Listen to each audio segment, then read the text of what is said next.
All right, Nick. Seattle Seahawks, a lot of positional battles going on, most notably the quarterback battle. That's been shaking things up lately.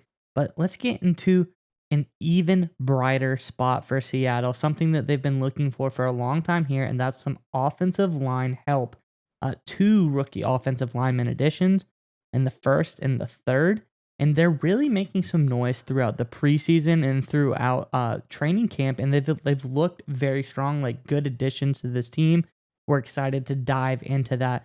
But before we get there, Seattle fans, we have to know in the comments below, let us know. Seattle's had a lot of great players, whether it was Beast Mode, Flynn, Russell Wilson, one of the Legion of Boom. There's been a lot of really, really great Seahawks players and a lot of guys that are much older, much past my time that I didn't keep up with. And that's what we want to know. Who's been your favorite Seahawks player of all time throughout the era that you watched football growing up? Who's been the guy that you looked at the most, that you idolized the most? Let us know in the comments below who's been your favorite Seahawk player. But Nick, why don't we get into this story about the rookie O lineman?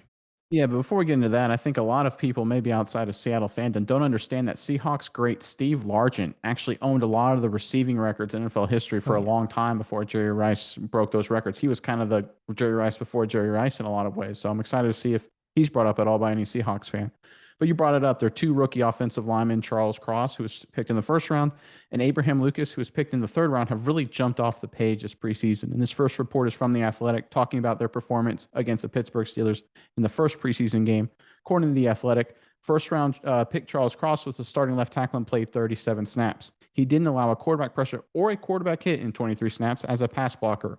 Third round right tackle Abe Lucas played 51 snaps. Lucas allowed just one quarterback pressure in 32 snaps as a pass protector. And then, according to a touchdown wire, Abe Lucas is continually dominating players in the run blocking. According to Pete Carroll, Lucas was credited with 3 knockdown blocks against the Pittsburgh Steelers, and then against the Chicago Bears, the second preseason game for the Seattle Seahawks. Lucas had another knockdown block as well, this time against the Bears defensive lineman Travis Gibson. And Charles Cross, for his part, while he did have some penalty issues against the Chicago Bears, had a really nice pass blocking repetition against Chicago Bears stalwart pass rusher, the veteran Robert Quinn, and really shut him down in a key third down situation early in the game. So all this is coming together is just the fact that Abe Lucas at right tackle and Charles Cross at left tackle look like two really strong, stalwart kind of bookend tackles for the Seattle Seahawks offense. Miles, what do you think of both Lucas and Cross and generally everything that's going on with the Seahawks O-line right now? Well, I really like they're putting out on the field what they brought through the draft, what people talked about them. And I like to talk about Cross first. So coming out of college, Cross was he was really highly rated as a run blocker and a pass blocker, high 80 marks for both of those. So I'm glad to see that, he's been probably moderately successful in both. Obviously, the speed of the game is a little bit different. But one thing I'll talk about Lucas. Lucas coming out of college, he was kind of a lower graded run blocker. So if I'm a Seattle fan, obviously coming out of college, 91 pass blocking grade, huge, huge. But in the run blocking game, 68. But if he's making plays in the run blocking game, if he's getting that together, if he's learning how to be more aggressive on these run blocks and use that 6'6 frame, 6'6, 315, a big dude, you know, if he can use that and put it together in the run block game and become a mauler, you got two guys, and you said it exactly, Nick. Two long-time stalwart bookend tackles, something that you can hang your hat on for years to come. And quite frankly, I think it's something that Seattle hasn't had in quite a long time is two like highly talented, high caliber bookend tackles to go take them the distance. They've always relied on defense, Russell Wilson scrambling around and hitting some of those playmakers, whether it's Tyler Lockett or DK Metcalf.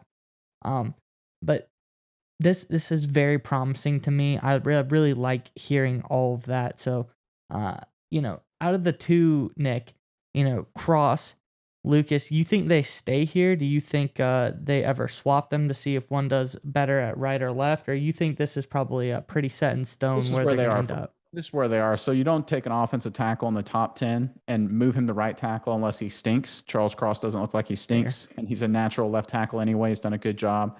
So they're going to keep him there. And Abe Lucas actually played a lot of right tackle at Washington State anyway. So it's just kind of a more natural fit. And he's probably not as refined in terms of maybe refined isn't the right word, not as physically able to be the blindside protector in the NFL the way that Charles Cross is in terms of athleticism and overall ability and things like that. But I think there's an interesting thing here I want to bring up about these guys. So obviously Abe Lucas is from Washington State. Charles Cross is from Mississippi State. So the longtime head coach from 2012 to 2019 of Washington State was none other than Mike Leach. He runs the air raid. He's very famous, an air raid guy. He then goes to Mississippi State in 2020 and installs that same air raid offense. And, that obviously Charles Cross played in for a number of years. So the Seattle Seahawks took 2 air raid tackles. And air raid kind of gets a bad rap because it's not a standard offense. Teams don't run it in the NFL the way they do it in college somewhat. So you get a lot of offensive linemen that are they really that good? Are they really not?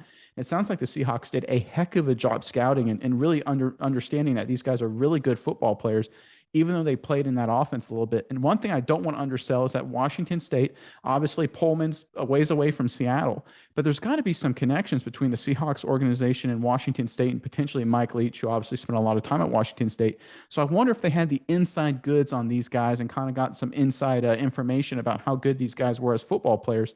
Because you brought up Lucas. He didn't run block very much in college at all. He looks to be really dominant in that game, part of his game so far. So again, I like both these guys, but I'm very interested in how the Seahawks were able to both pick these guys up and kind of bring them into the fold very, very quickly. It's very impressive on their part. All right, Nick, it's time to get your internet privacy back today on every device you own in any country you want. Don't let anyone but you control your internet.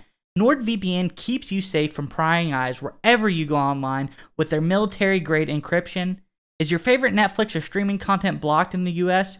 You can simply connect to one of the many countries available with NordVPN and get the access you need.